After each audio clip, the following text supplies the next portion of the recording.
Hello, you guys. Welcome back to the stream. We are getting ready to get started here. I got the game ready to be pulled up, but it's not quite up just yet. um, Let me get my hellos in order. Changeling DJ, Zach, good to see you both. Cosmetology Corner, hello. How was my day today? We're going to talk about it. Dogface, good to see you. John Thomas, welcome. Tito TJ, happy to see you here. Pleasure to have you all. I wanted to have a little bit of a chat before we get started on the stream today, because it's going to be uncomfortable for me, not for you guys, but I am sad. On the previous stream, I was talking about like dating, and that led to a couple of questions from people. Some of you guys even reached out to me through like DMs and stuff to ask questions about an individual who I had been talking to in the past. And it's very hard to navigate how I'm going to go about this, because I am an open book, and I tell you guys everything that's going on, but usually that's because everything is anonymous about like the random people I'm dating in Buffalo or talking to in Buffalo. So when a story or an event in my life involves another person that I don't have the ability to keep completely anonymous, I try to not touch on those things at all, because that kind of feels inappropriate. But I'm also a human person that experiences human emotion. And so the questions are a little bit uncomfortable, because I know where the questions are coming from. And I am in a state of like, my emotions are down. I'm feeling down in the dumps. And so I can't entirely like just turn that off like a switch. Part of the reason I want to stream is because the stream is actually a bit of a distraction. If you're new here, and if you have no idea what's going on, that's fine. Actually, that's better than fine. I had been talking to an individual. I was hopeful that it was something that was going in a direction that it wasn't. And that's completely fine, all right? Nobody is at fault. Nobody does anything wrong. Like, that's life. You have to roll with the punches when they happen in life. And I just recently have kind of come to the acceptance of, like, letting it go and giving up on that situation, which is kind of like the first step of like moving along further to a place that is better and healthier to be in. And so I'm trying to do that, and I'm trying to like, the Phoenix Wright game, believe it or not, is actually pretty helpful. And once we get started in the trial and I'm voicing dumb, silly characters in an anime video game, it's a distraction. It'll be feeling good. And if you guys are longtime viewers of this channel, you guys know that this is not new to me. I've been down in the dumps before. So I also know that, it will be okay. It was actually July of last year when I was playing Super Paper Mario. If any of you guys watched that, you guys know I had a friends with benefits situation that didn't go the way I wanted it to go. It ended pretty sadly. And now, 9 months later, I can look back on that situation and like not really care about it at all. I'm mutual friends with that guy on like Instagram and whatnot. But like, he moved away to New York City. He's doing great things with his life, and I'm very happy for him. I congratulated him when he got this incredible internship in New York City.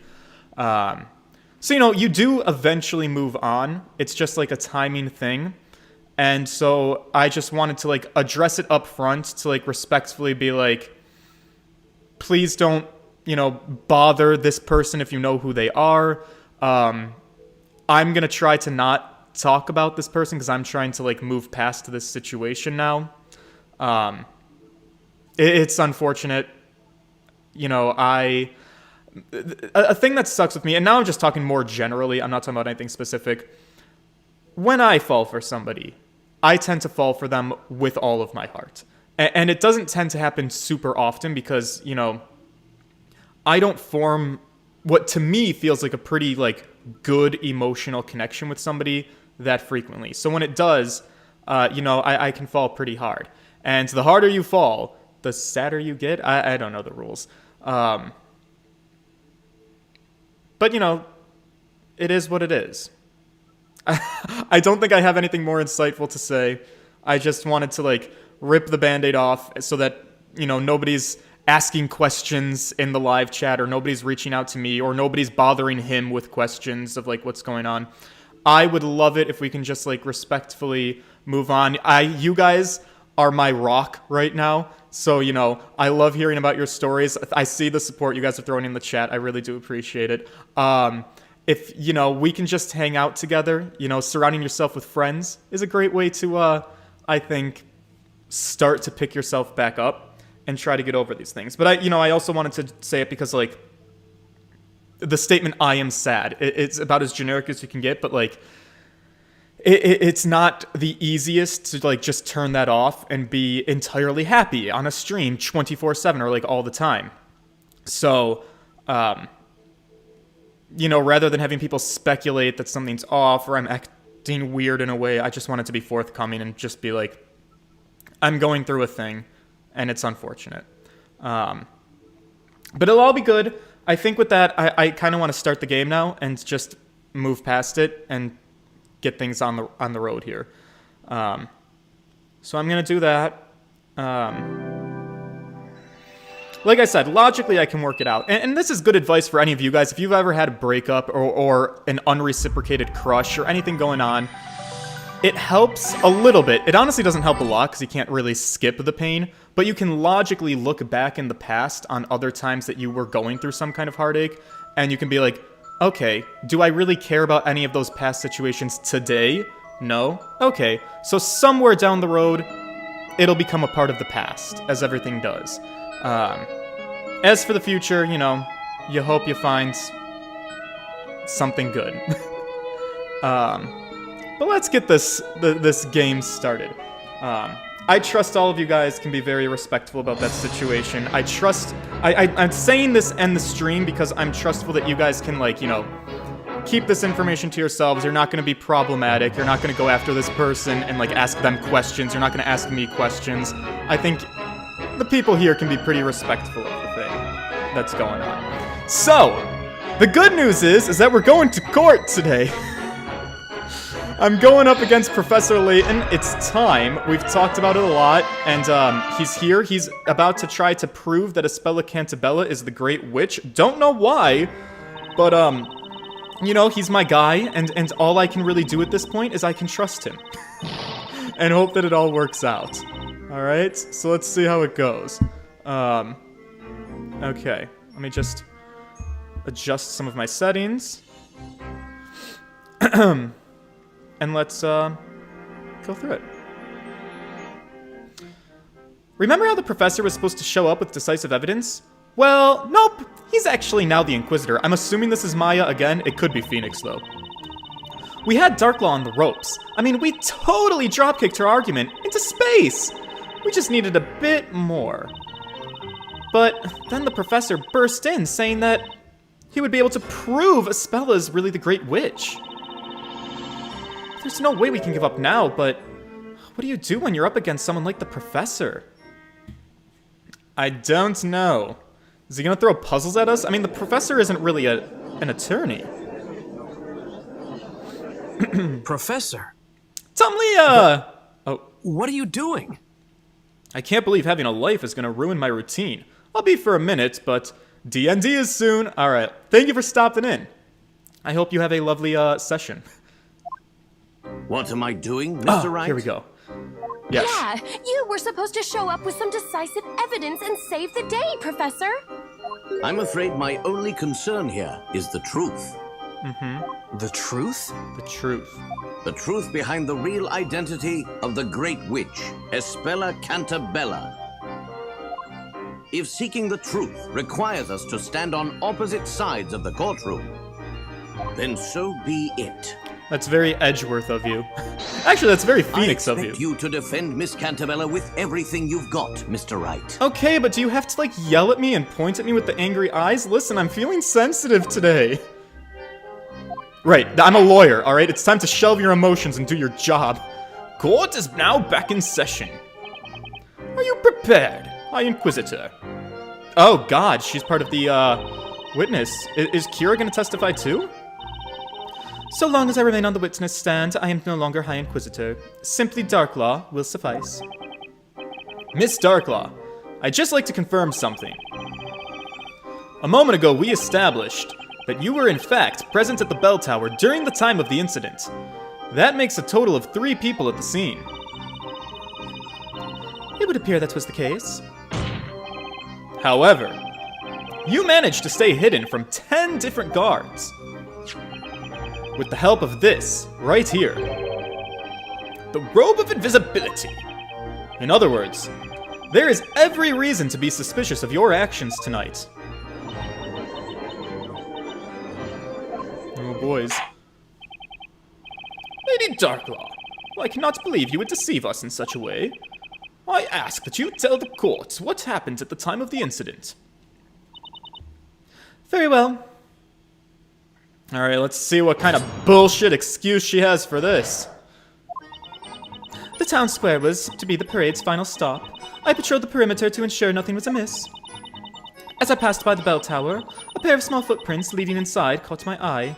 I went inside to investigate. I had my own reasons for not allowing any one of those vigilantes to see me. Okay, but girl, you're on the stand. You gotta tell us what those reasons were. I climbed the stairs of the bell tower and saw an intruder inside with their back turned. I proceeded to apprehend them. Okie doke. You apprehended the intruder? Well, I hold the position of High Inquisitor. There are often times when I must partake in various secret tasks, unbeknownst to the citizens of Labyrinthia. One of those tasks being ensuring the security of the storyteller. Security? As such, there's nothing odd nor suspicious about my actions that night. Tonight. I see. Defender, you may now begin your interrogation. Okay.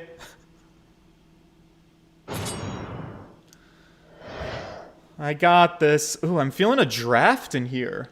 I wonder if I should take that up with the landlord. Alright. Press everything. Including the one statement I really want to press. Poor Kira, she looks so defeated. Nothing was amiss. You mean there was no immediate threat to the storyteller, right? Now you tell me, Defender. Surely you remember the final part of the story. She must mean the part about the storyteller's death. There is little possibility of changing the outcome of what was already written in the story. However, there are still those who would challenge the story and make an attempt at changing the inevitable. That is what I too think. I like that Maya put back on her helmet. You know, she took it off for her, you know, money shot inside of the anime film, and then she's like, "All right, time to go back into my disguise." What's up, Maya? Did you notice something? You could say that. It's just, look at Kira. She's been looking down in the dumps since the start. Oh, right. Her. Honestly, I forgot she was here. I'm a little distracted tonight. Not only that, she looks sort of scared, too. Yeah, you're right. I guess we can't afford to forget about her. I wonder if Kira has anything else she could tell us. I've got to remember to question her the second I see an opening. I'll try. Alright, passed by the bell tower, went inside to investigate. Okay. Those must have been Miss Kira's footsteps from when she snuck into the bell tower, right? Indeed, the ground outside was quite muddy after the rain, so her footprints were easily visible. Right. According to the vigilante's testimony,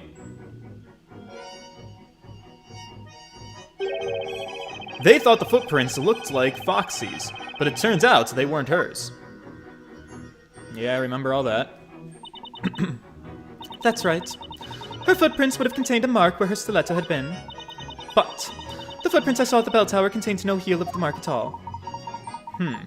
And you stepped inside those footprints on your way up the stairs so as to not leave your own and risk being detected, correct? Exactly. At that time, my main task was to ensure the safety of the town square. In doing so, it was of the utmost importance that no one knew of my presence there. Had the townspeople noticed your presence there, it would undoubtedly have raised some suspicion. Indeed, so naturally that is why I did not wish to be noticed by the vigilantes. Therefore, it was imperative that I mask any traces of my being there, even if it meant using another's footprints. I see. A clever tactic, worthy of the High Inquisitor herself. Is there anything off about her testimony just now? I don't know if I was paying enough attention. It wasn't exactly where I was going. There's nothing wrong, there's something very wrong. I might have to circle back to this one. I can't let the professor catch me off guard. If I'm gonna press an issue, I'd better be sure I know what I'm talking about. Yes, same, alright? We can always go back. A wise decision, Mr. Wright. Hey! Only Maya reads my mind.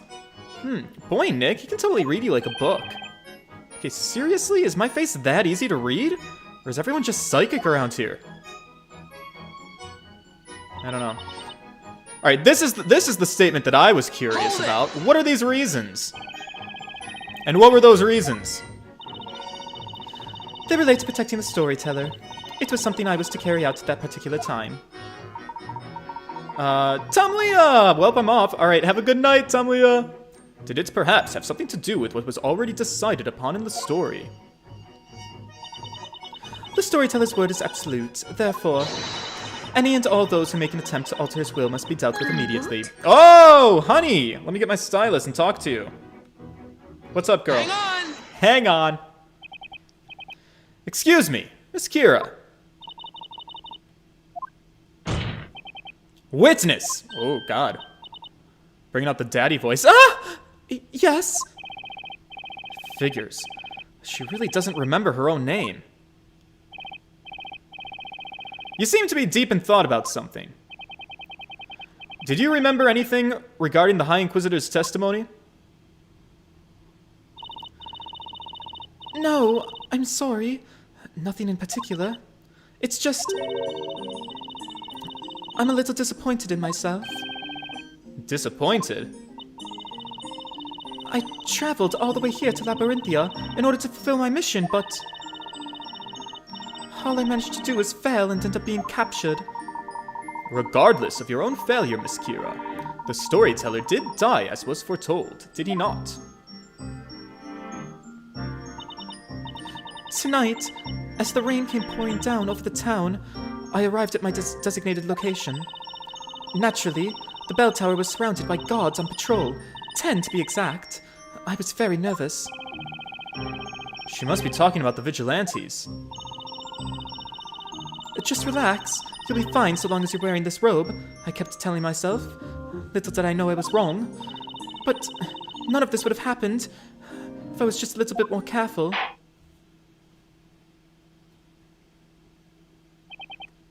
Enough! I would be thinking more about atoning for your past crimes and less about what could have been, if I were you. Ooh, yikes. Is there anything wrong with Kira's testimony? I'm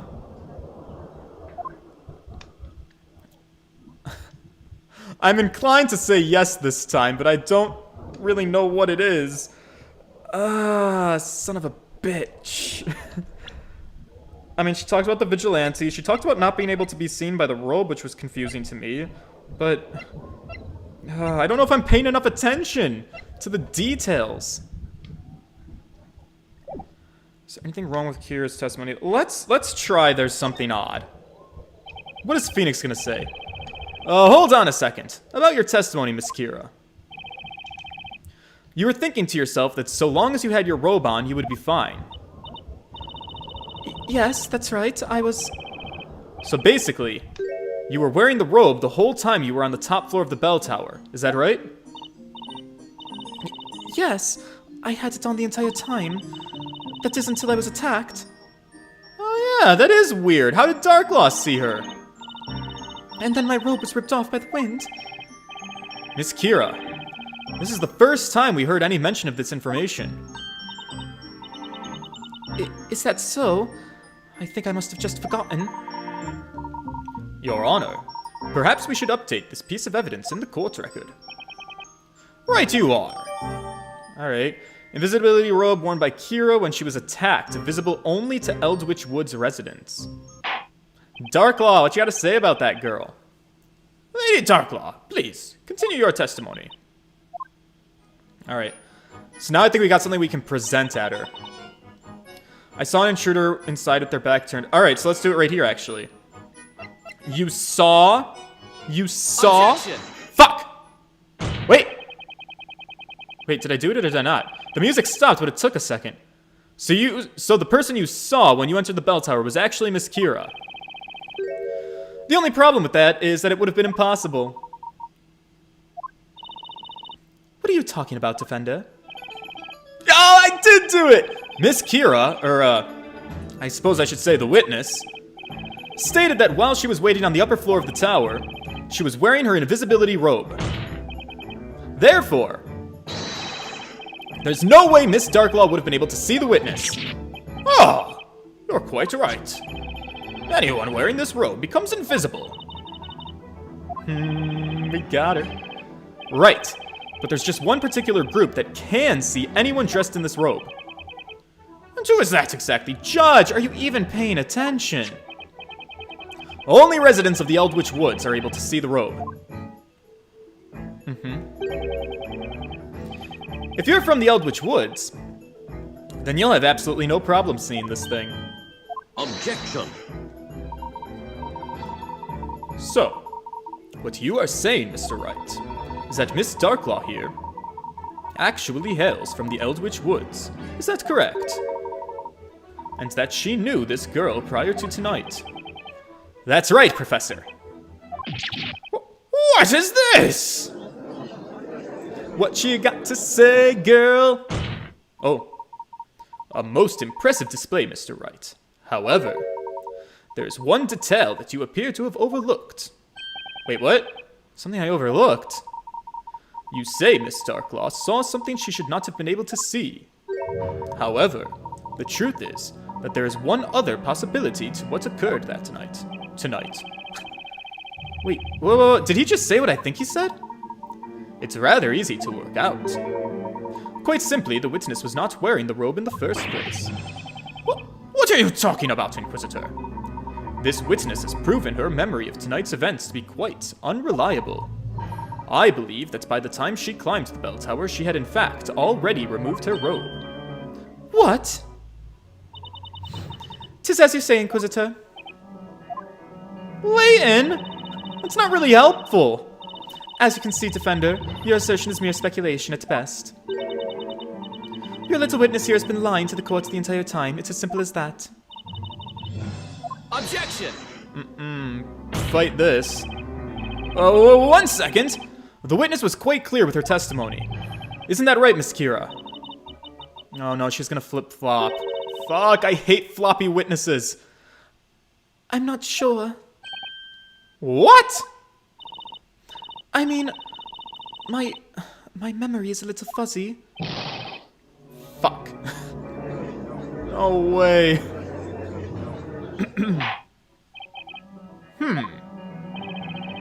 It would appear there is nothing more to be gained from this line of questioning. Your Honor, I suggest we return to the cross-examination. A fine idea, Inquisitor. Well then, Lady Darklaw, will you please continue with your testimony? As you wish. No matter how you slice it, Kira looks like she's definitely hiding something. If only there was some way of getting her to talk. Huh, Nick? No matter what Kira says, Darklaw just stays cool and brushes it off. Yeah, this isn't gonna be easy, that's for sure. That's why we really need to set our sights on Darklaw. If we keep doing that, sooner or later, Kira's bound to speak up and say something. Whoa, Nick. That's your most dastardly devious plan yet. Alright. I know there's still a clue or two in this testimony somewhere, and I'm gonna find it. I should go back and double check her previous testimony. There have to be some more contradictions. Alright, I will take the hint. We're gonna have to backpedal. I see. Well, first let's do this since we're already here. Let's finish the last statement. Do you think it could have been the Great Witch Bezella? I mean, the thought must have crossed your mind. Surely you anticipated some sort of resistance. Well, I hate to admit this. I allowed myself to act rashly without first considering the circumstances. So the second I noticed their presence, I took action. Never did I imagine the intruder would have as much strength as they did. Perhaps I should have gathered more forces to accompany me. However, at the time I was not thinking straight. I assumed any additional help would be not necessary. But, Lady Darklaw, through your quick thinking and judgment, you still managed to successfully catch the suspect. Unfortunately, my lord, 'twas nothing more than pure luck. Exceptional results can only be obtained through exceptional thinking. Don't you think? Baby? Why are you looking at me when you say that? Alright, looks like that's all we're getting out of her for now. Right, okay. So we're back here. I wonder why she didn't just come out to say that to begin with. Well, simple. That information was strictly on a need-to-know basis. Need-to-know basis, huh? That sort of secrecy is pretty common, but usually they've got to have a reason for not disclosing the information to begin with. Darklaw was hiding this information for a reason. That's why we need to find out exactly what she was doing in that tower. I've got to get her to tell us. Hey, Nick. Is it me, or do you feel like we're being watched? Oh. Yeah, tell me about it. Layton's really got a good scowl going on. I wonder what's up with the professor. Something must have happened. There's no way he'd turn on us like this. The professor has been very quiet so far. But surely he must have noticed there's something that just doesn't add up with Darklaw's testimony. Anyway, there's bound to be something in this testimony we can use. We just have to make sure we comb through this thing from the top to bottom. From tops and bottoms. That's right! Alright. I mean, I think based on what Phoenix had said earlier, we gotta try and repress things. Oh, Zach, you're gonna make me blush. Thank you for the kind words. And Pod Kento, Layton is not supposed to be that scary. Yeah, he is a little bit intimidating, isn't he? Nothing was amiss. You mean there was no immediate threat to the story? Right, this is all the same. Should remember this final part of the story. She must read the part of the storyteller's death. Hover, blah, blah, blah. Okay. That's what I think. You know something, Maya? You could say that. Look at Kira. Alright, all of this is the same, actually. Fuck. Okay. Maybe it's the second statement. Small footprints caught my eye. Went to investigate. Okay. Uh-huh. Those must have been Miss Kira's footsteps from when she snuck into the bell tower. Indeed, the ground outside was quite muddy after the rain, so her footprints were easily visible. Okay. According to the vigilante's testimony. Right, okay. Thought the footprints looked like Foxy's, but it turned out they weren't hers. Okay. That's right, her footprints would have contained the mark for stiletto. Okay, yes, all of this is fine. You stepped aside the footprints to not be detected. Exactly, at that time, my main task was to ensure the safety of the town square. No one could know of my presence. Would raise suspicion.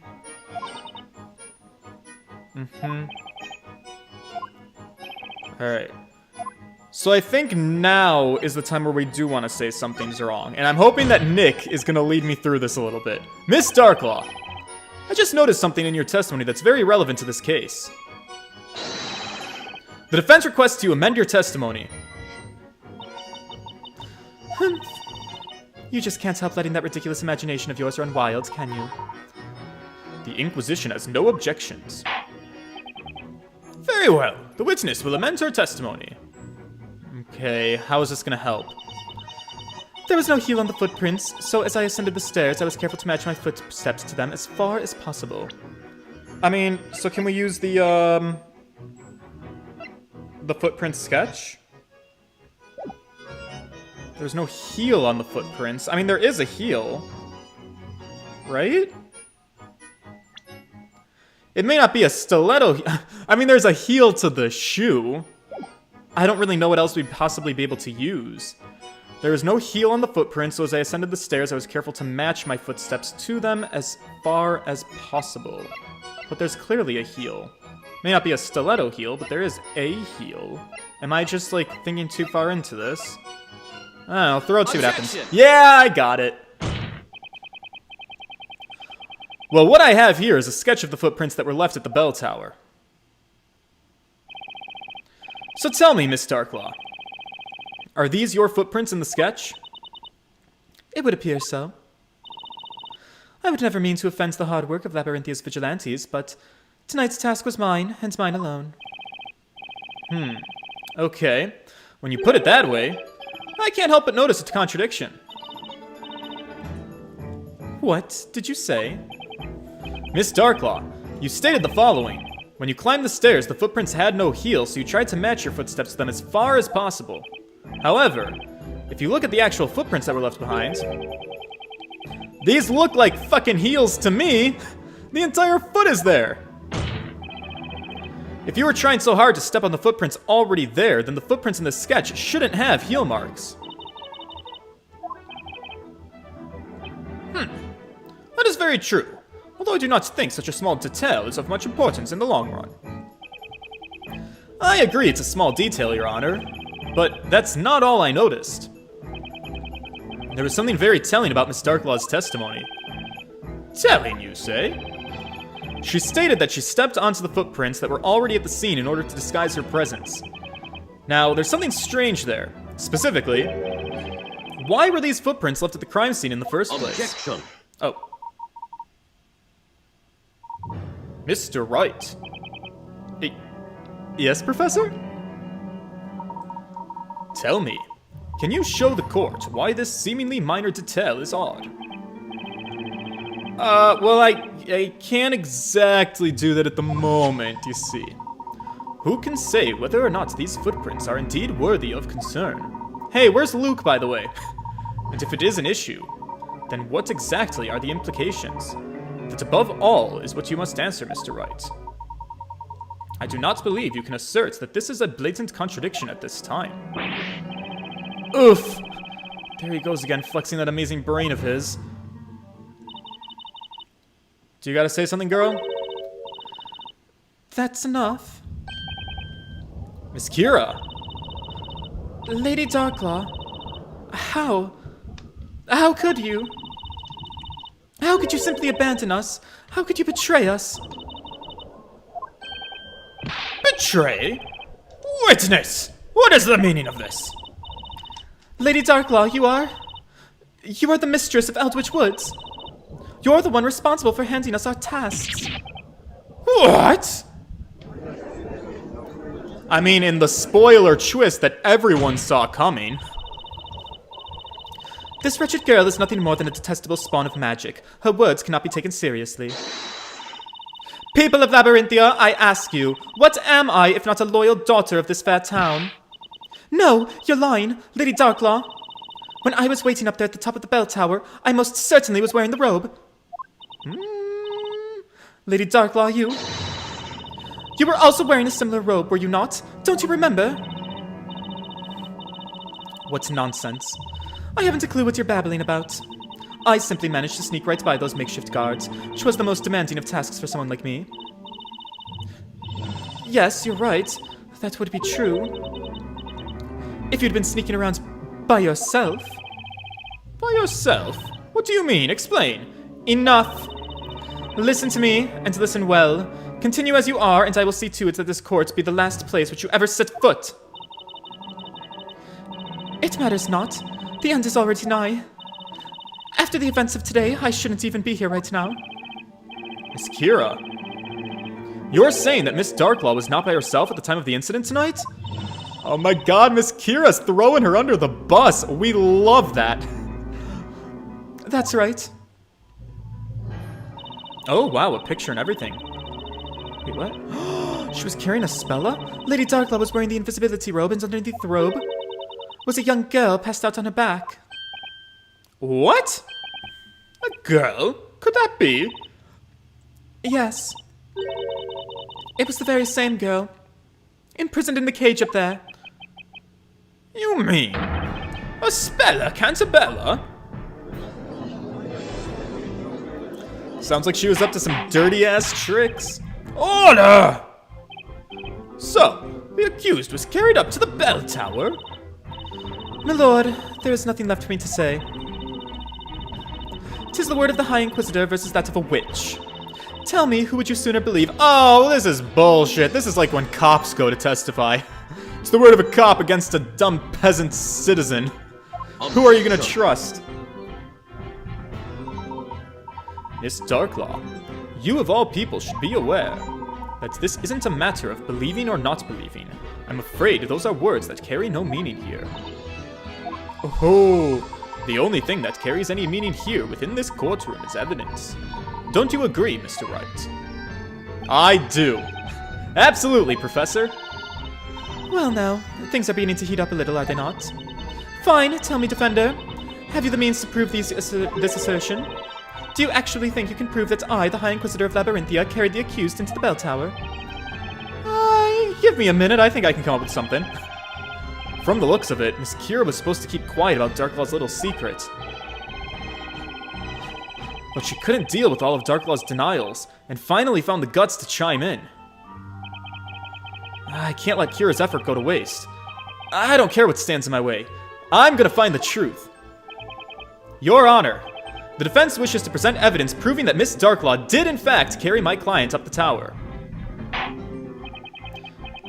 Phoenix of Grandeur! Oh, hello! Thank you for popping in. Not the hugest fan of this franchise, but I wanted to drop by and say hi. Thank you for popping in. Yeah, I know. We'll probably be doing a Mario game again soon if you're up for it. Very well, Defender. You may present your evidence. I'm debating if it's kitty ears or a bra on her head. Show us the evidence that proves Lady Darklaw carried the accused up the bell tower. I mean, my first guess would be the footprints again, right? Because Espella doesn't actually have footprints. We had Kira's footprints and we had hers. I just don't see what else would actually work for us at this point. It's a little bit weird to throw footprints so many times in this trial, but we don't really have a lot of evidence. Compared to a regular Phoenix Wright game, this is a very limited evidence list that we have to work with. So, I don't know, throw it again, see what happens. There was something in your testimony just now that I'm not buying. And that's the footprints that were left at the bell tower. Did I not just finish admitting that those were my footprints? Yeah, that's not the problem though, honey. Keep up. Miss Darklaw, you stated the following. There was no heel on the footprints, so as I ascended the stairs, I was careful to match my footsteps to them as far as possible. However, the reality is, the footprints pictured in this sketch actually do contain a heel. That means something must have prevented you from being able to tiptoe along the footprints that were... Oh! Phoenix! Thinking outside the box. I knew it was that Espella didn't have footprints, but she, in carrying an entire human person on side of her body, on top of her body, she didn't have the calf strength to walk on her tippy toes. Girl, you gotta work them calves. I understand, I have weak calf syndrome. They're small, they're baby, and you need the full-ass base of the butt of a heel. I get it. Prevented? Ah, you mean... That's right, Your Honor. Miss Darklaw, when you climbed up the bell tower tonight, you must have been carrying Miss Cantabella on your back. Is that correct? If you remember, it rains quite heavily tonight. That means the stairs must have been quite slippery. With your two hands occupied carrying my clients, there would be no safe way for you to tiptoe up the stairs without falling. That right there is the truth behind the footprints on the staircase. Oh, I love this Confess the Truth music. Bum, boys. Oh, God, music does so much to your soul. It's healing. Lady Darklaw, you... Fine, I admit it. It is as you say, I donned the robe and made my way up the tower. But I was not alone, I carried both Espella Cantabella and her little friend up the tower with me. Little friend? Wait, are you talking about her pussy? That black-furred creature of hers. The thing is nary ever a second away from her side. Oh, she means Eve! When I arrived at the top of the tower, I saw this girl already there and called out to her. I was very shocked to see the mistress show up in person like that.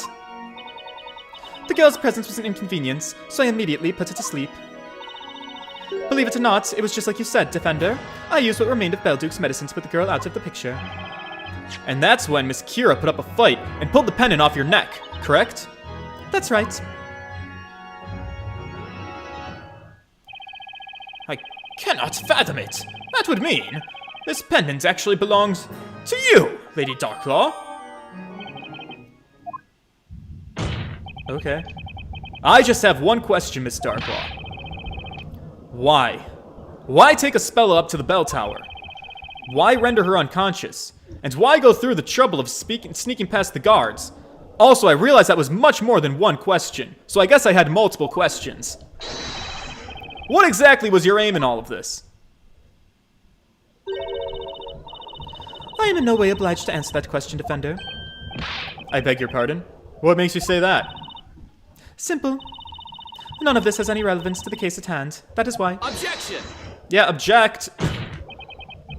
Miss Darklaw, you rendered the witness unconscious and locked her up at the top of the bell tower.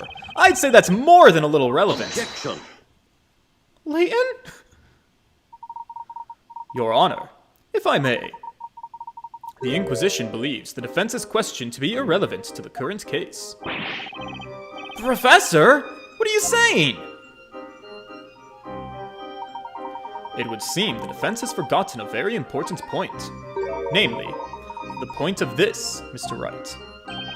Huh? The aim of this trial is to find the identity of the Great Witch Bezella. Whether or not Miss Darklaw locked the witness at the top of the bell tower is hardly relevant to the purpose of this trial. But... There's one thing that is very clear. Neither Miss Darklaw nor this witness could have possibly been Bezella. But, what? If either one of these two were Bezella, then there would be no need for them to have used this robe of invisibility. They cannot use any magic, therefore it is inconceivable that either of them could be the Great Witch. A rather straightforward argument, if there ever was one. At the time of the incident, there were 3 people present. Of those 3, 2 used the robe of invisibility to vanish from sight, leaving only one person. Indeed, Miss Cantabella. Yeah, but she was carried under the robe. Ugh. With this in mind, the larger question is, who is Bezella?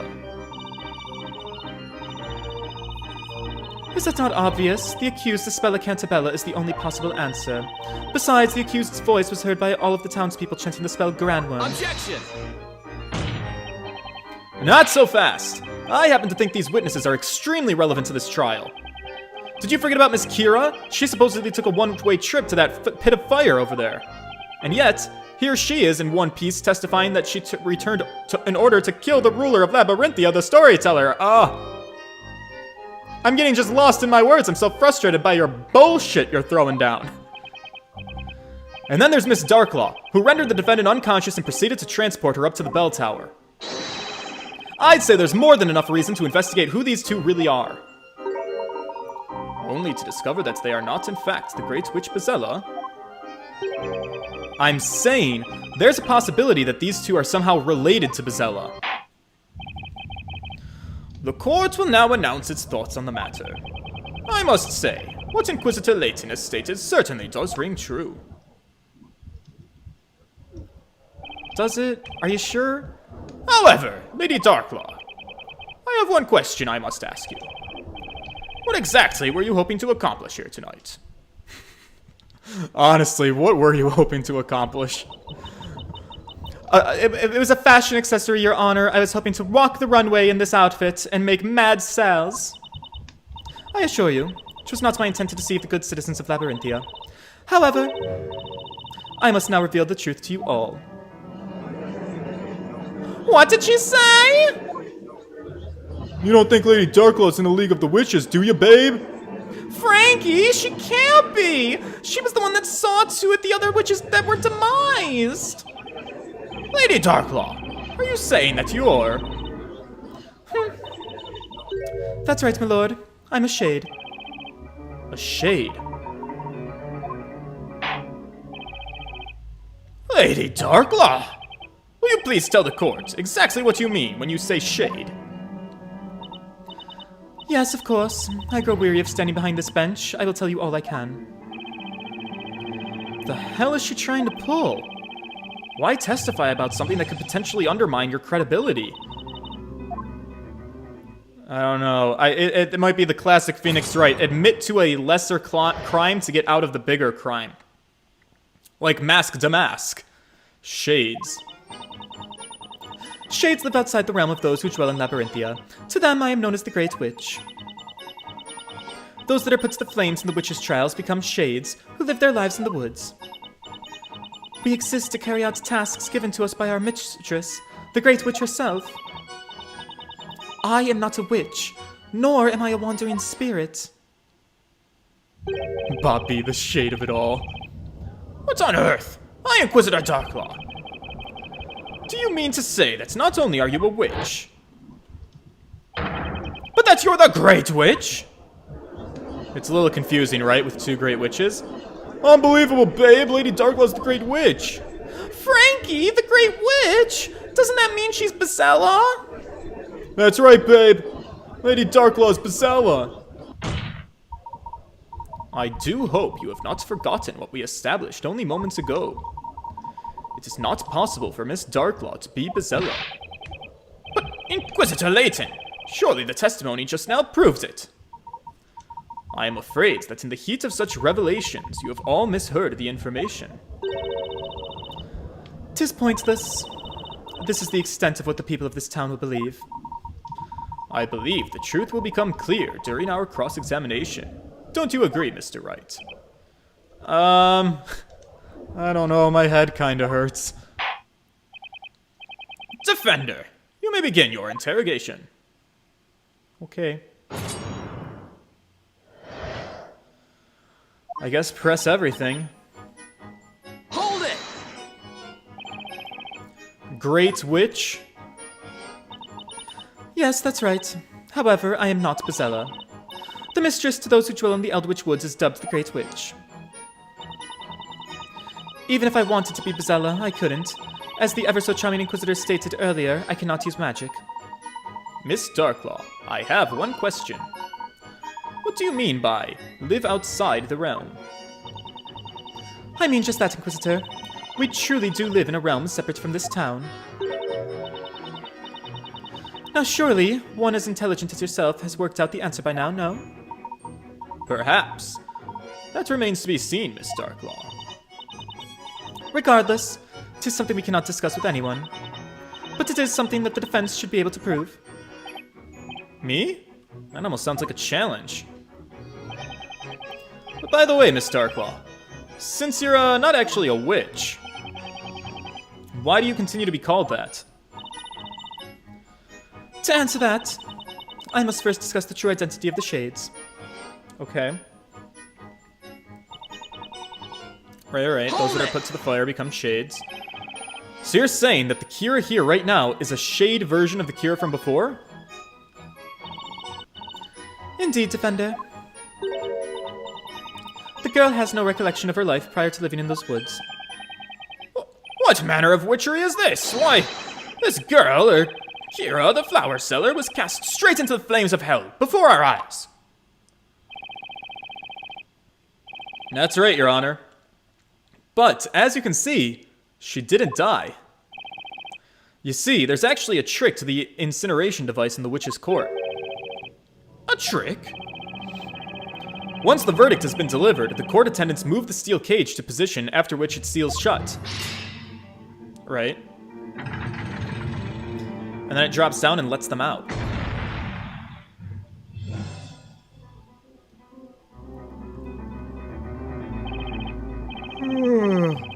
Then, the cages drop down into a pit of fire. The bottom of the cage then opens, allowing the witch inside to escape unharmed into an underground passage. If what you're saying is true, Defender, then what of this town's witch-purging history? What is the purpose of all of this?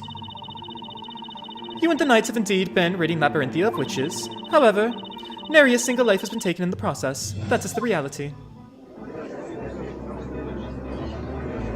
That sounds kind of convenient to lower the age rating of this game. But You cannot truly expect me to believe such a ridiculous notion.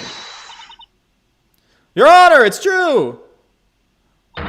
Oh, it's Maya! Oh, she's revealing herself! Take a good hard look. It doesn't get any more alive than this. It's you! Ayame! Oh my god. Girl, you're beautiful. Don't ever change. Well, it's actually Maya Fey. Your forgetfulness. What the heck are you doing? Everyone's gonna recognize you. Yeah, but Nick, seeing is believing, and now I'm evidence, Nick. How cool is that? Do you see? Are you satisfied? All those found guilty in the witch trials lose their names, magic, and memory. Then they are sent to spend their lives as shades in the Eldritch Woods. And the mistress of those shades is the Great Witch. Yeah, but Maya didn't lose her memory. As you can see, this girl too has become a shade. I have no words to express my utter disbelief at this situation. That's enough. Shall we return to the testimony? Why do I get the feeling things are about to get a lot worse? I don't know. I never feel too good about these things. We exist to carry out tasks given us to by our mistress, the Great Witch. These tasks you mention, were you acting on them this evening? Yes. I was told to come here and become Bezella. Wait just a moment, witness. Did you just say become Bezella? My, how absolutely dreadful, Frankie. Why would anyone be given such a terrible task, babe? Where have these shades come from? Order!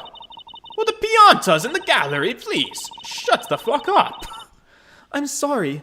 I don't know why I was given such a task. All I can do is follow the orders I'm given. If I can do that, then I can return. Whoa, what do you mean, you can return? Such is the nature of the shades. Neither human nor witch, theirs is an existence spent in the shadows. Oh, it's like purgatory. Each of the shades is given a specific task. Then, upon successfully completing such tasks, they are allowed to return to Labyrinthia as brand new people. That's a weird system. But, Lady Darklaw, how can they return as brand new citizens? When we already know who they were, for instance. We all recognize the former flower sellers standing before us. Now that, my lord, remains a secret, but a secret you will come to understand sooner rather than later. What is going on here? It's simply baffling. I mean, it kind of, like, how they do it, I don't know. But it makes sense that they were able to do it with Phoenix and Maya, because Phoenix and Maya were, like, thrown into this town as established citizens. They're like, oh yeah, Phoenix and Maya, they're the bakers. They work with Aunt Patty. They're baker people. So, like, something happened that just threw them right into society. They must do the same thing with the witches. The one that was the Great Witch, that would be you, Lady Darklaw. Oh magnificent one. Well, this explanation is wrought with much I cannot comprehend. I request the witness added to their testimony. Okay. Lady Darklaw was our venerable mistress. She assigned us our tasks. She was the Great Witch. Alright, let's press it. See where it goes. So about these tasks, can you give us any other examples? A shade's tasks must never be discussed with others, no matter what. She says that even though she just finished telling us about her secret task. Incidentally, do you perhaps remember when you arrived back in town to carry out your orders? Well, not really. My memory is still a little fuzzy. Say, didn't Kira only just recently become one of those shade thingies? Still, I failed in my task tonight. Come to think of it, when Luke and I had our little run-in with Kira, I remember being blown clear across the marketplace. But I never saw any explosives or gunpowder. Maybe Kira was given the task of blowing you to smithereens, Nick. And we're done. Let's get back to the testimony. I'm sure there's something here that just doesn't add up. Something. Surely.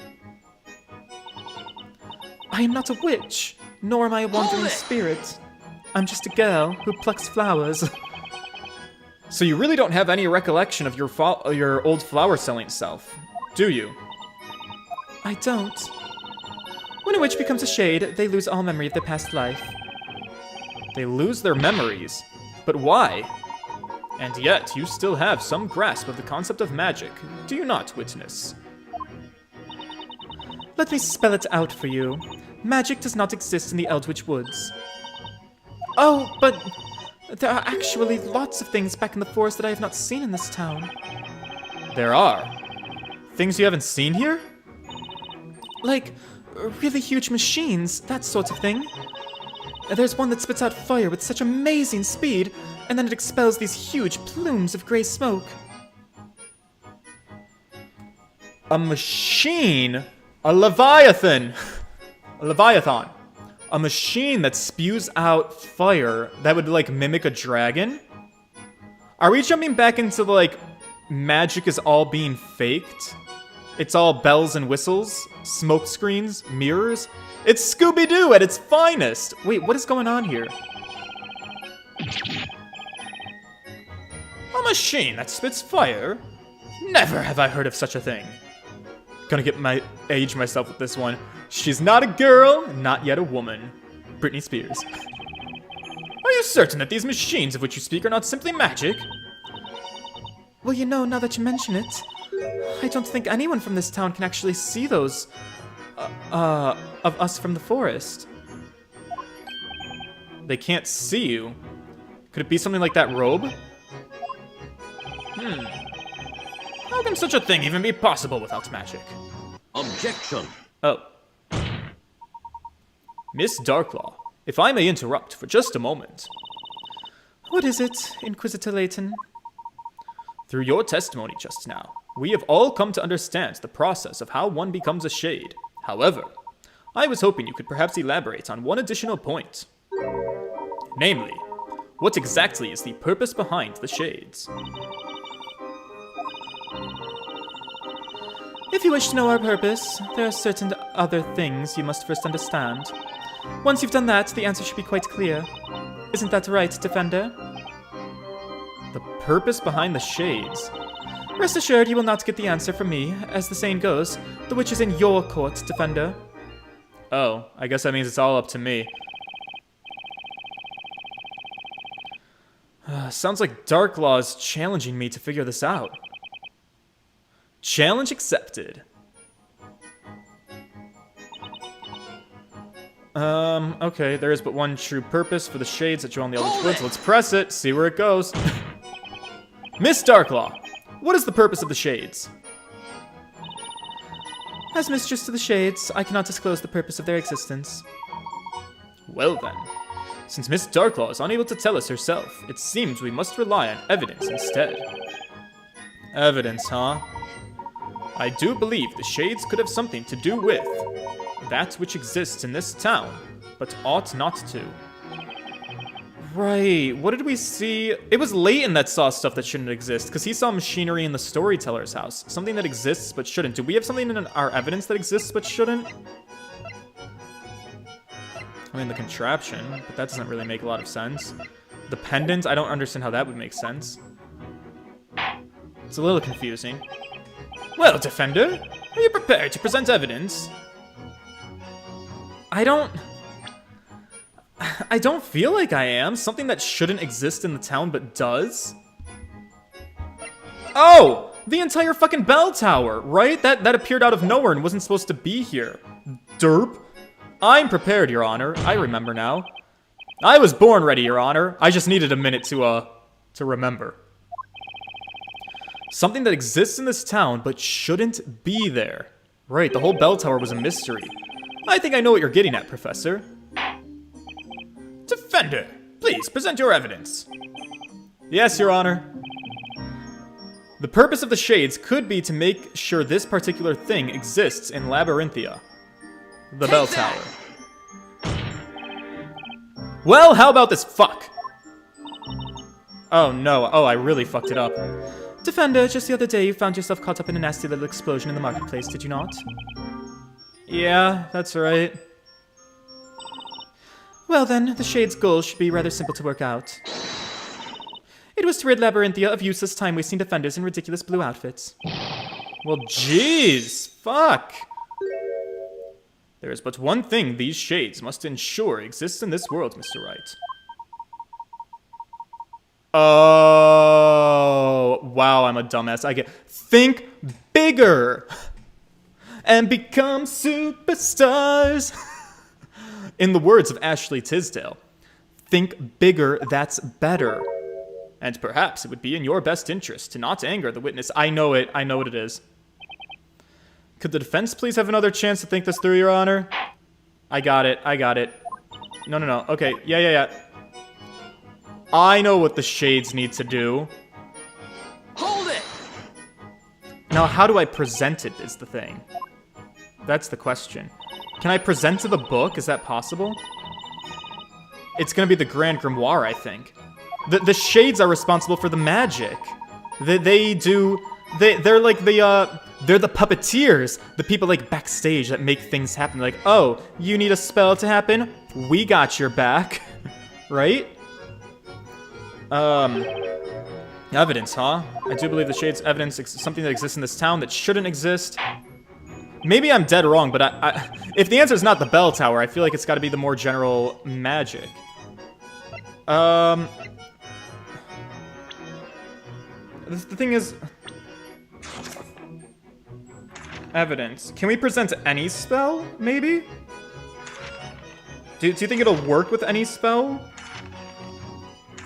Because you can present individual spells, I think, right? I don't know. It's all very confusing to me. Maybe I should save. I don't think I can save. Oh, that's fun.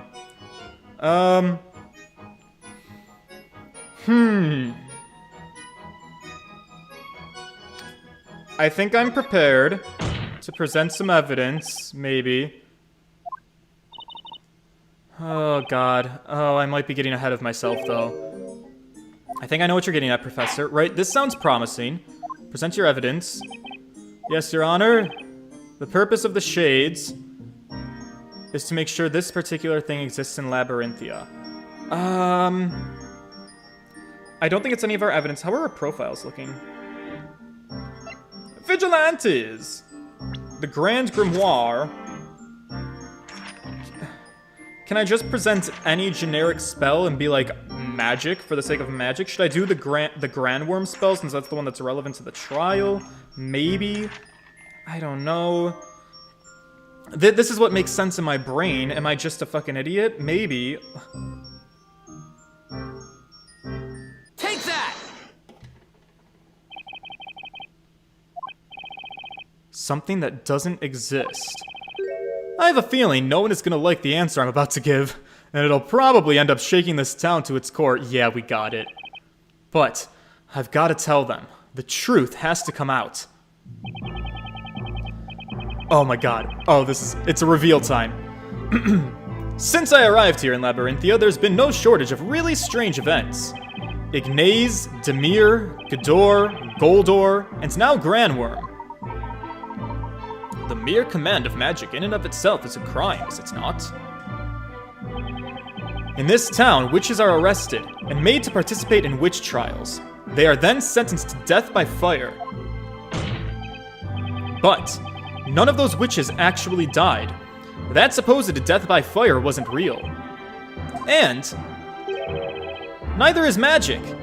It doesn't really exist. Boys, it's a science game! We live in the world of scientific law and scientific discipline. Minus Maya and her spirit channeling. Shh. We let that one slide. Loosey-goose science. What are you saying, Defender? The Eldritch Woods apparently contain some rather large machines, unlike anything that exists within Labyrinthia.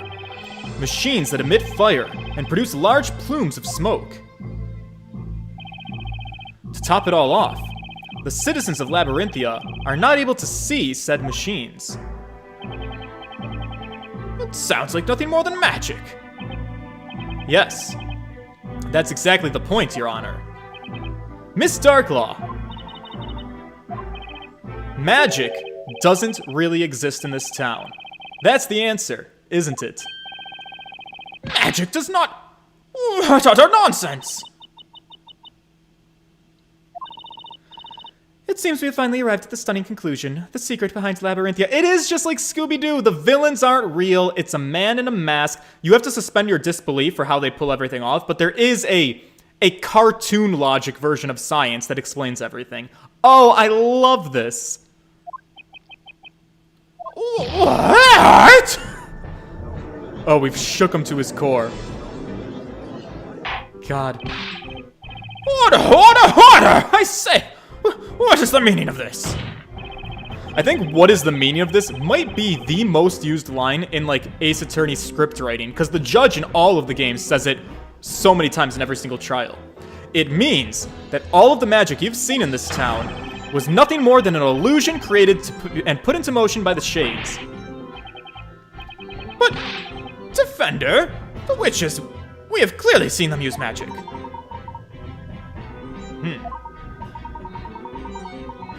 Let us take a moment to think carefully about the systems employed by the Shades. Systems? What is essential in order for a witch to use magic? The witch must possess a Talia Magica, and she must say an incantation in order to cast a spell. And the spells are able to cast are determined by the Scepter's magic gems. Now, what do you think is the purpose of placing such strict requirements on the use of magic?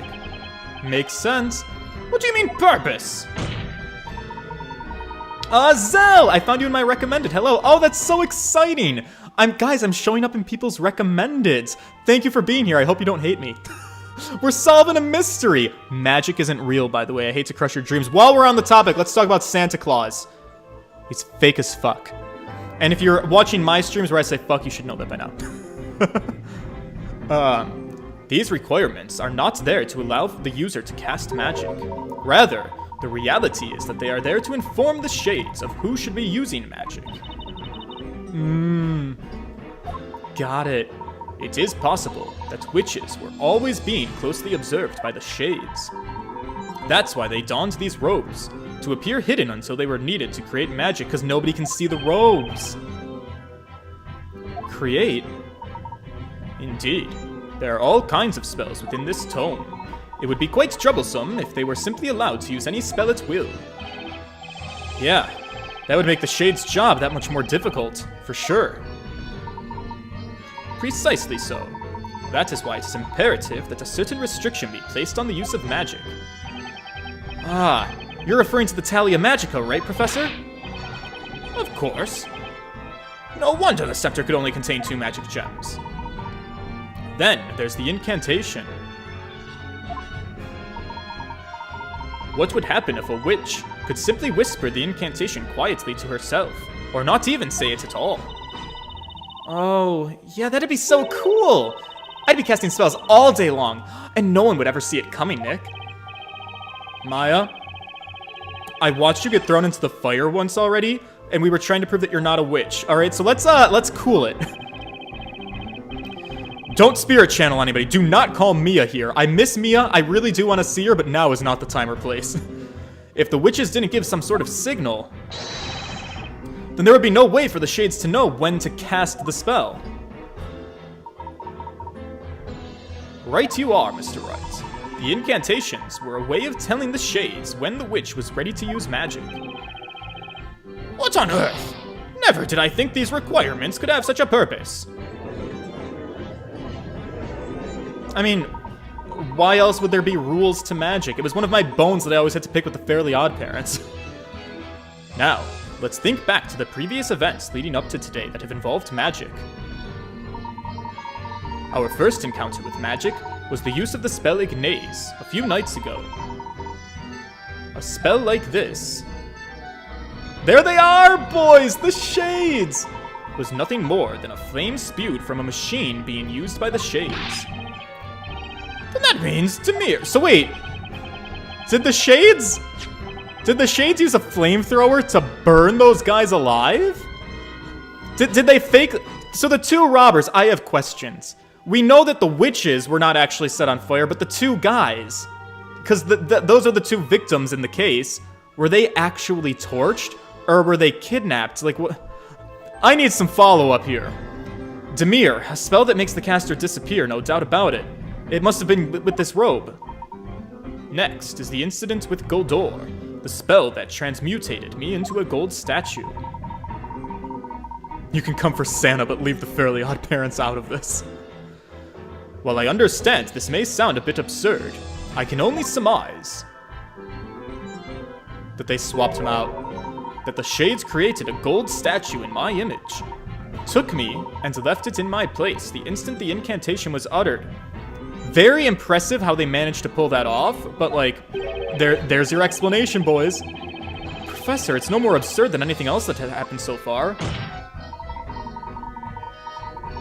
Estes Park, they dead as a doorknob, bro. We can therefore conclude that all of the magic in Labyrinthia was created in a similar vein. What do you say to that, Miss Darklaw? Did we nail it? I'd expect nothing less from you, Inquisitor Layton. What about me? At any given time, there were between 5 and 10 witches in town. All of the witches were accompanied by Shades at all times. It was easier than you'd think. You see, the Shades living in the Eldritch Woods total in the hundreds. It was simply a matter of having each of the Shades operate in shifts in order to watch over each of the witches within the town. Ew, that's like Big Brother as fuck. Can you imagine being one of the witches in town and like you just have like your Shade agents watching your every move? Oh my god, going on dates, having sex? You just have people there watching. I mean, if you're an exhibitionist, people might be kind of into that. I don't know. Oh, that's creepy, though. And also, how do you determine who the witches are? So is this just like a random drawing? You're gonna be like, we're gonna make that girl a witch. Shades, go follow her. In which case, they could totally make a spell a witch. Because if you just get assigned Shades, I need to know how this system works.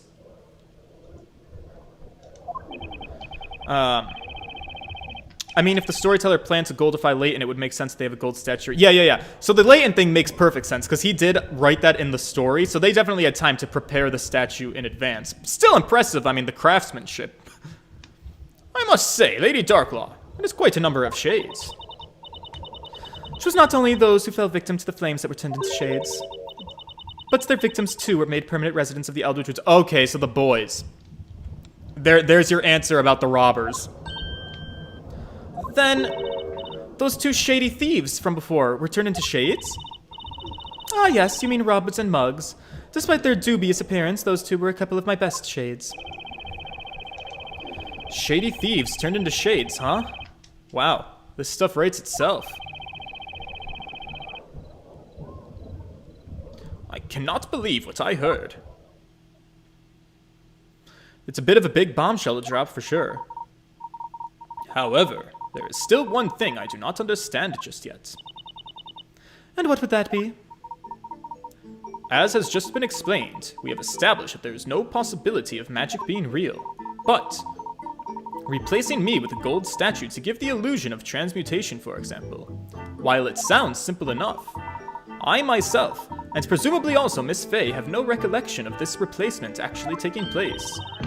Hey, that's right! The professor got all blingy before I could even bat an eye! It begs the question, how and when was that statue created, let alone used to replace me? Oh, that is true.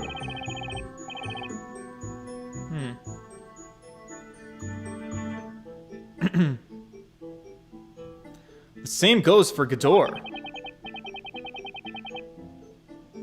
It's supposed to create a portal between 2 green-colored walls.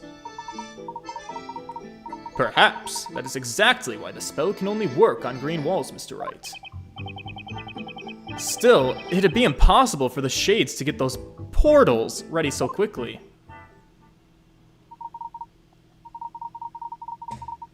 I agree, if we take a moment to think.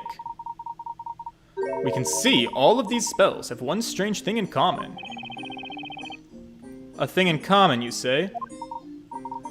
Yes, indeed. Almost as if some time between the start and end of the incident was unaccounted for.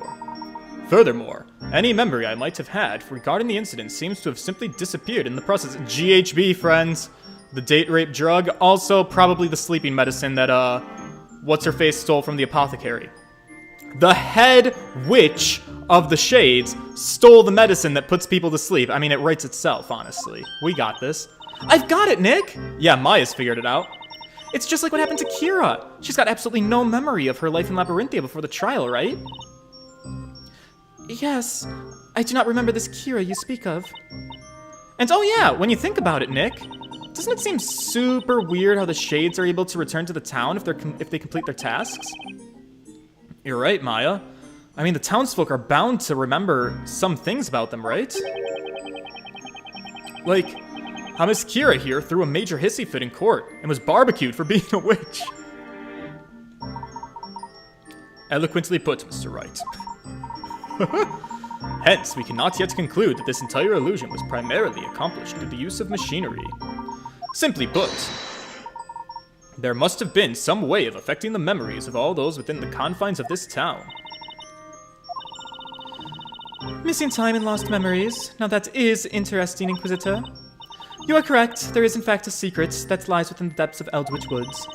Something that the people of this town cannot see. Something that can rob people of their time and memories.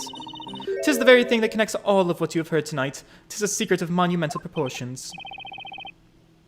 And let me guess. 'Tis a secret that cannot be revealed by the mistress of the Eldritch Woods. Is that correct? Yes, an excellent deduction, Defender.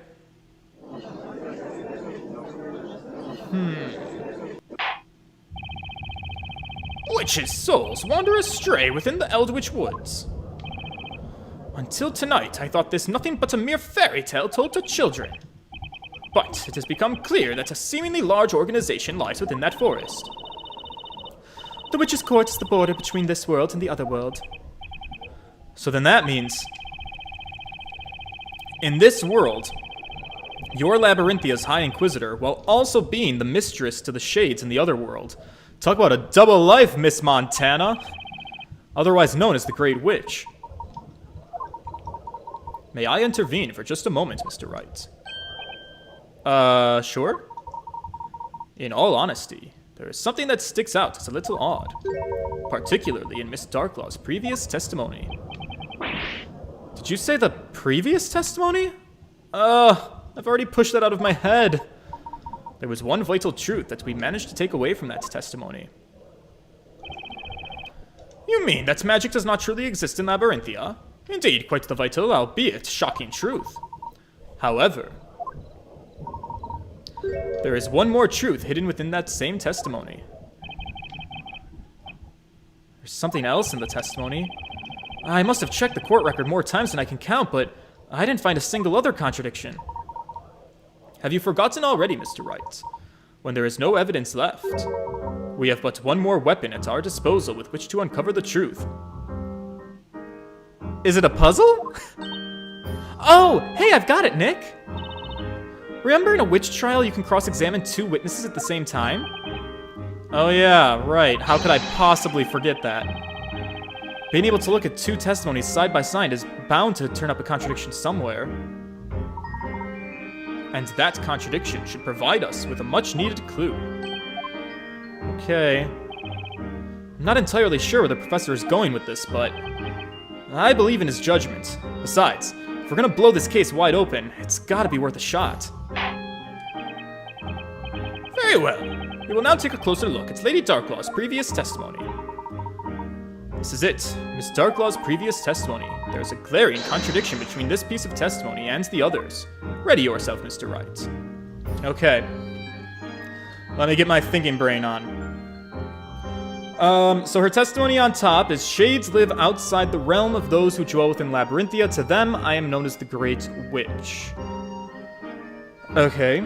Versus those that are put to flames in the witch trials become Shades who live their lives in the woods. Okay. Lady Darklaw was our venerable mistress. She assigned us our tasks. She was the Great Witch. Okay. I am not a witch, nor am I a wandering spirit. Okay. There is but one true purpose for the Shades that dwell within the Eldritch Woods. I mean, I guess maybe it's this one? She's saying she's not a witch. I could really get fucked up here. I don't really see a clear contradiction. Shades live outside the realm of those who dwell within Labyrinthia. To them I am known as the Great Witch.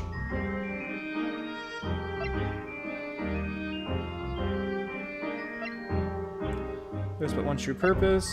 Lady Darklaw, she assigned us our task. She's the Great Witch. I'm not a witch nor a wandering spirit.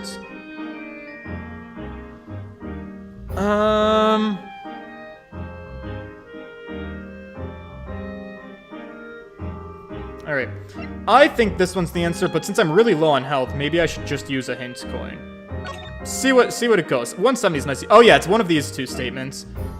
She assigned us our tasks. She was the Great Witch. And that aligns perfectly, so it's gotta be this one. Objection! I think I had it. I think I was right. The contradiction between Miss Darklaw's testimony and the previous testimonies is right there. Uh-oh. Uh-oh, this looks terrible. Mr. Wright, please. Fuck! How did I do it wrong? You would have a better chance.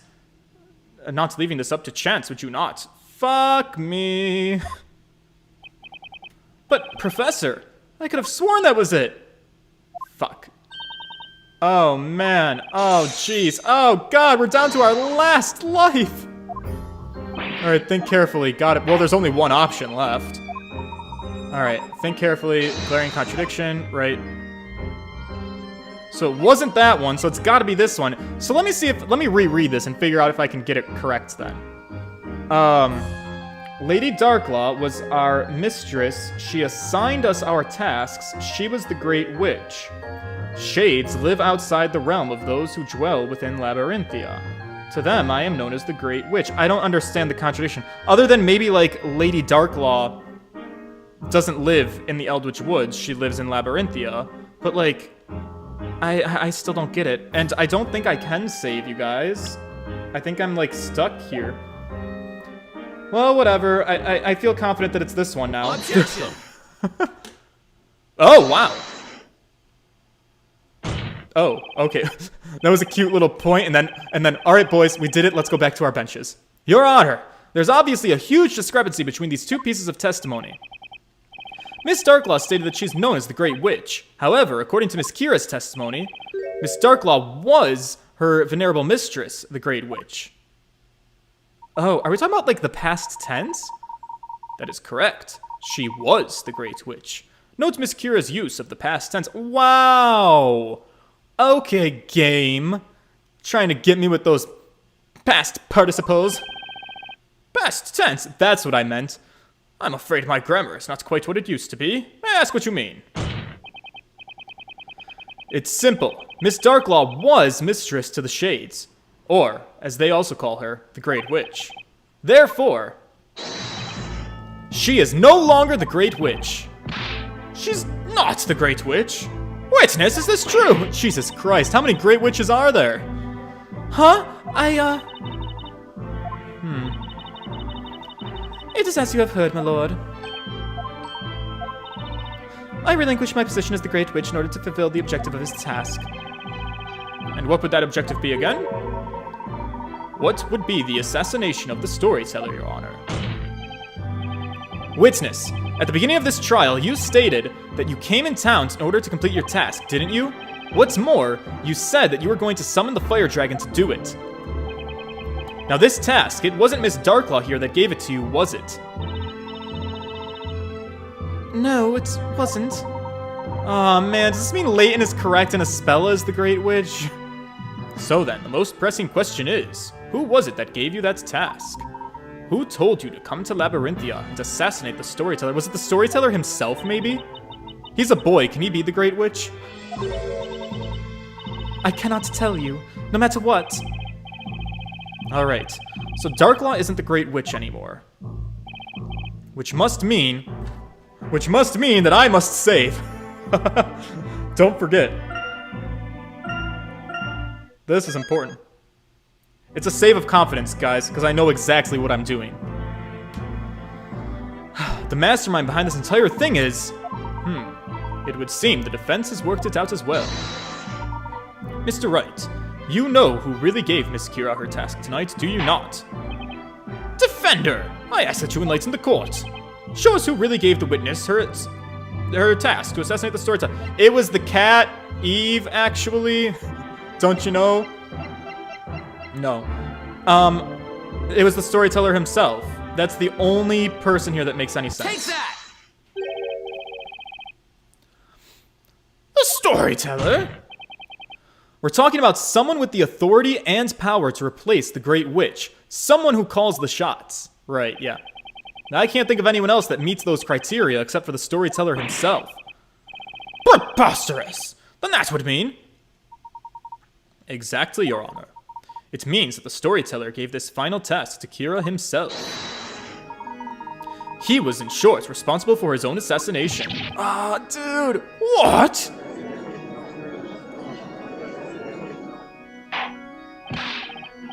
Order! Order in the court! But for what purpose? Why would he plan his own assassination? That I cannot say, Your Honor. However, the final chapter of the story does tell of his inevitable death. While he assigned this task to Kira himself, it is perfectly natural that he would do so. However, what is not natural is your behavior tonight, Miss Darklaw. What was unnatural about the High Inquisitor's behavior? You were once the head of all shades, and yet, tonight you tried to interfere with the storyteller's plan. You rendered Miss Kira unconscious and locked her away in the belfry of the bell tower. That, to me, seems like the activity of someone aiming to put a stop to his plan altogether. Oh. Indeed, Lady Darklaw. What would be the reason for such behavior? I leave that to you, Mr. Wright. Oh, great. Thanks, Layton. Well, based on what we've seen in this trial, the defense believes Miss Darklaw's reason for covering up her actions tonight is a save of confidence. Can't get enough of them these days. With my credibility hanging on for dear life. Can only be attributed to one thing. This plan was handed down by the storyteller himself. And Miss Darklaw was definitely aiming to put a wrench in it, but why? She tried to sabotage the plan, she tried to betray the storyteller, she tried to protect the storyteller. Let's put her in a positive light. She tried to protect him. Could it have been that she was trying to protect the storyteller? Protect? Exactly. That explains why she locked up Miss Kira, the big bad scary witch in the— Oh, I think this is wrong. Objection. Yeah, I think that was wrong. She just wanted to sabotage. Sorry, I wanted to give her the benefit of the doubt that she was a good woman. That's fine. Miss Darklaw was carrying Miss Cantabella to the bell tower so that she could appear as the Great Witch Bezella. Following that, the storyteller perished. I do not believe anything about her actions tonight indicates any intent to protect. Yeah, that's true. It is my belief that this was an act of betrayal. Aw, man, I let Layton steal my thunder. Betrayal, of course. I should have seen that one a mile away. The storyteller used the Great Witch Bezella to take his own life. Instructions to carry out the plan were given to Miss Kira, however. Miss Darklaw planned to intervene and change the scenario at the very last minute. She planned to do so by changing the identity of the Great Witch from Miss Kira to Miss Cantabella.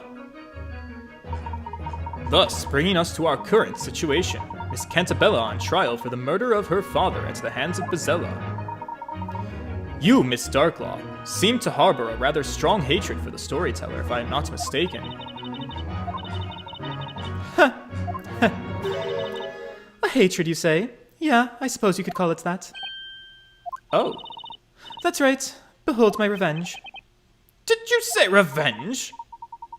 Miss Darklaw, will you please tell the court of your plan for revenge? If you insist.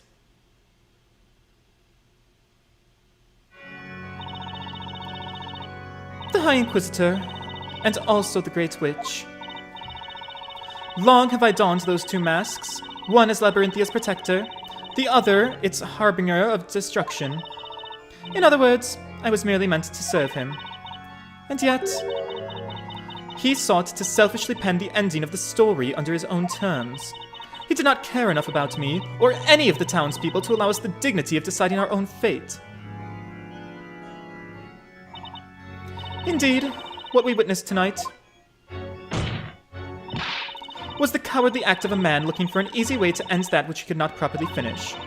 He cared for no one but himself, hence this sudden sham of an ending. And for that, I will never forgive him. What do you mean by sham of an ending? The Great Witch Bezella is to summon a dragon of fire and to end the life of the creator. She will then be put on trial and judged, thus heralding a period of peace and prosperity for all of Labyrinthia. Such is the ending written for this town and its people.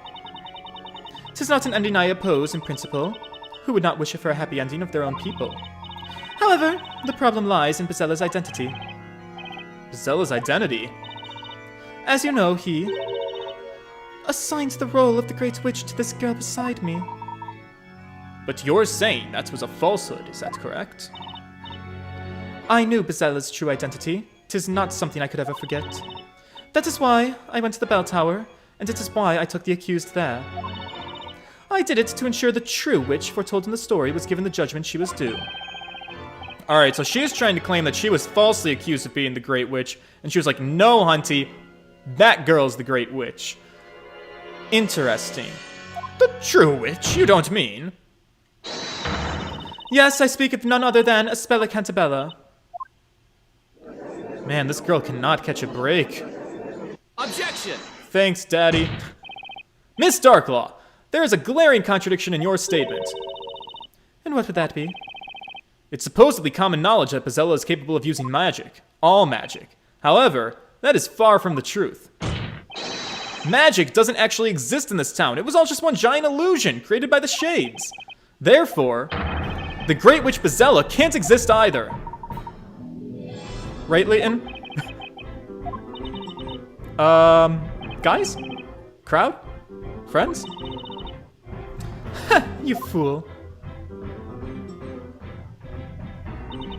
Defender, you really don't have a clue, do you? I guess not.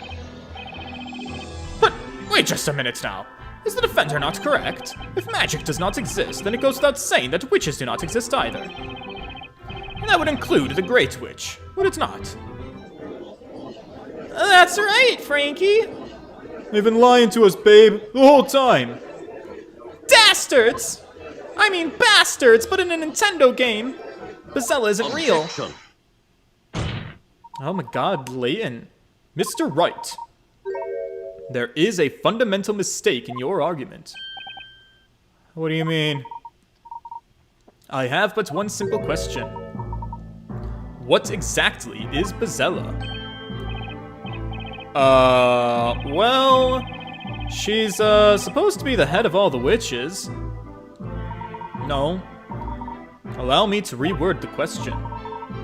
The Great Witch Bezella is the root of all disaster within Labyrinthia. Knowing that, what specific disaster might she have been the root of? Oh, you mean the fire? I just thought of something. We've been hearing Bezella's name left and right since we got here, but not once has the real Bezella shown up in person. Indeed, Miss Faye. Bezella herself has been virtually absent from the story thus far. But Inquisitor, did she not claim the life of the storyteller tonight? It would appear so, Your Honor. However, there's just one more thing. Consider this. Which particular story is every citizen of Labyrinthia most familiar with? Well, that would have to be the legendary fire, right? Precisely. Surely you're not serious. As the name implies, that is but a mere legend. No one knows for certain if it occurred. So they say, but the reality is there are still traces of the terrible fire within the town today. The professor's right. We've even seen some of it up close and personal. Yeah, that's right, at the Great Archive. You are indeed correct, Inquisitor. Littered throughout the town are burnt remnants of a fire most fierce. However, no one can say for certain what transpired back then, you see? Not a soul saw what actually happened. Alright, let me see if I have this straight. There's an entire town full of people, and no one saw what happened? Correct. Except one particular person. Wait, what? There is one person who saw everything, and that's Aspella. I am speaking, of course, of the one responsible for the fire itself. The Great Witch Bezella. Oh, wait, maybe it's not Espella. We don't want her to be guilty of causing the massive fire.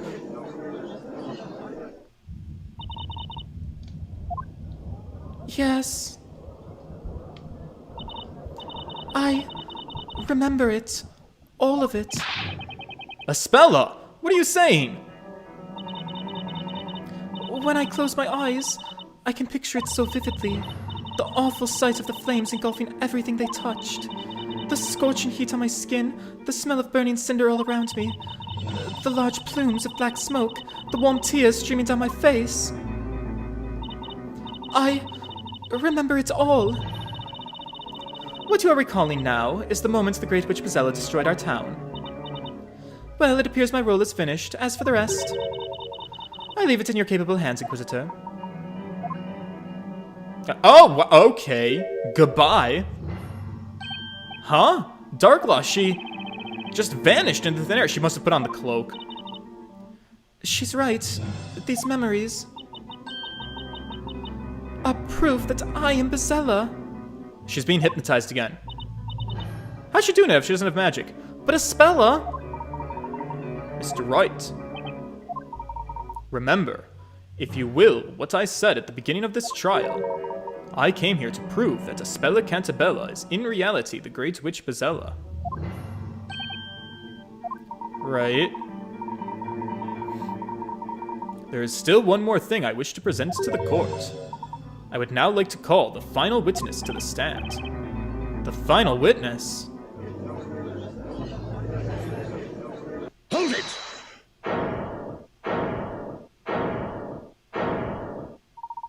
Ah, it would appear he has arrived. The storyteller? Yeah, Daddy! He's here! Ladies and gentlemen of the court, I give you this trial's final witness, the storyteller. And just like that, he appeared. The man who died not hours before. And the victim of this very trial, the storyteller himself. Wow, the professor sure chose one heck of a final witness. Morning is drawing closer and closer. How this trial will end is anyone's guess. To be continued? Of course, boys. So that's exciting. I wonder if any of you have familiarity with this game. Are we moving into the final segment? Is tomorrow going to be the finale stream? Do you guys know? No spoilers, of course. I ask at every stream because I truly don't know. If you do know, or if you want to look it up and let me know without giving me spoilers, I have a Discord. Oh God, battery's about to die. I have a Discord linked below. You can hop in there and you can chat with me. You can let me know your thoughts on if we're about to hit the finale tomorrow. I will be here tomorrow, 7 o'clock Eastern time, so I hope you guys will join me. If you've been here the whole time, please do leave a like on the stream. The engagement is super helpful.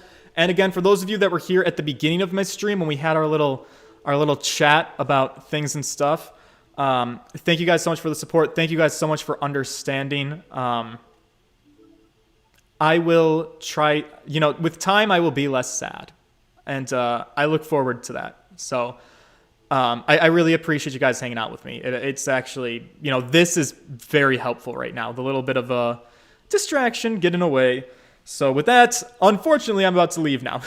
And I will relax for the night and look forward to hanging out with you guys again tomorrow. All right? Thank you guys as always. I'm about to dip out, so toodles, boys.